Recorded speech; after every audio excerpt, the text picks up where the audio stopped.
Hi friends, Shiva ವ್ಲಾಗ್ಸ್ಗೆ ಸ್ವಾಗತ.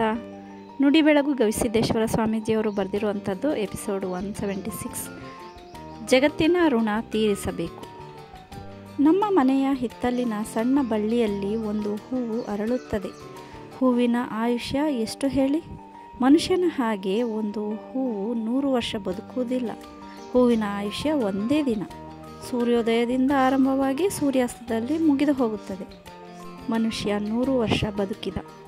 ಆದರೆ ಒಂದೇ ಒಂದು ದಿನ ಬದುಕುವ ಹೂವಿನ ಬದುಕಿನ ಸಾರ್ಥಕತೆ ಎಷ್ಟು ಅದ್ಭುತ ಎಂದರೆ, ತನ್ನನ್ನು ಯಾರು ನಿರ್ಮಾಣ ಮಾಡಿದ್ದಾರಲ್ಲ ಆ ದೇವನ ತಲೆಯ ಮೇಲೆ ಹೋಗಿ ಕುಳಿತು ಜೀವನವನ್ನು ಸಾರ್ಥಕ ಮಾಡಿಕೊಳ್ಳುತ್ತದೆ.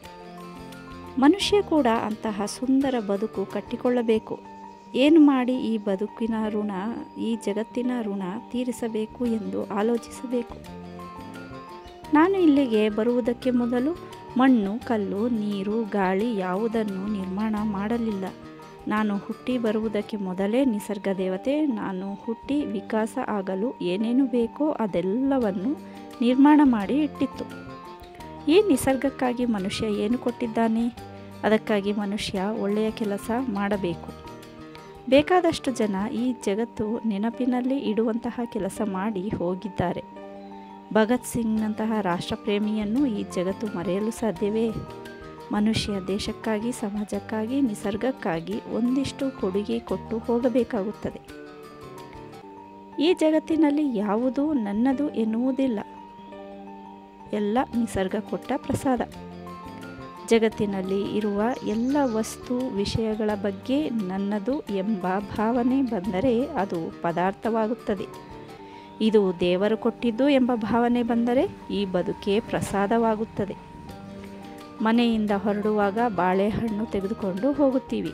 ಗುಡಿಗೆ ಹೋಗಿ ನೈವೇದ್ಯ ಮಾಡಿ ಬಂದ ನಂತರ ಪ್ರಸಾದ ತೆಗೆದುಕೊಳ್ಳಿ ಅಂತೀವಿ. ಬಾಳೆಹಣ್ಣು ಬದಲಾಗಲ್ಲ.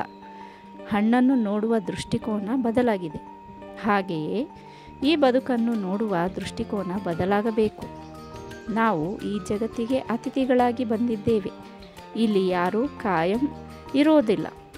ಈ ಜಗತ್ತಿಗೆ ನಾವು ಕಲಾವಿದರಾಗಿ ಬಂದಿದ್ದೇವೆ.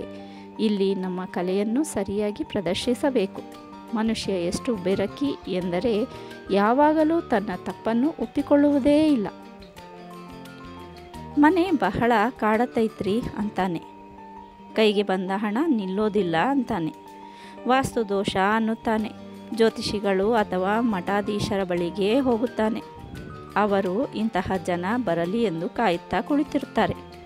ಮನೆಯ ಬಾಗಿಲು ಬದಲಾಯಿಸು, ಅಡಿಗೆ ಮನೆ, ದೇವರ ಮನೆ ಎಲ್ಲ ಬದಲಾಯಿಸು ಅಂತಾರೆ. ಇವನು ಹಾಗೆಯೇ ಮಾಡುತ್ತಾನೆ. ಆಗ ಮನೆ ಹೇಳುತ್ತದೆ, ಮನೆ ಬದಲಾಯಿಸಿದೆ, ಆದರೆ ನೀನೇ ಬದಲಾಗಲಿಲ್ಲ ಅಂತ. ಮನೆಯನ್ನು ವಾಸ್ತು ಪ್ರಕಾರ ಕಟ್ಟುವುದು ಅಲ್ಲ, ಮನೆಯಲ್ಲಿರುವ ಮನಸ್ಸುಗಳನ್ನು ವಾಸ್ತು ಪ್ರಕಾರ ಕಟ್ಟಬೇಕು.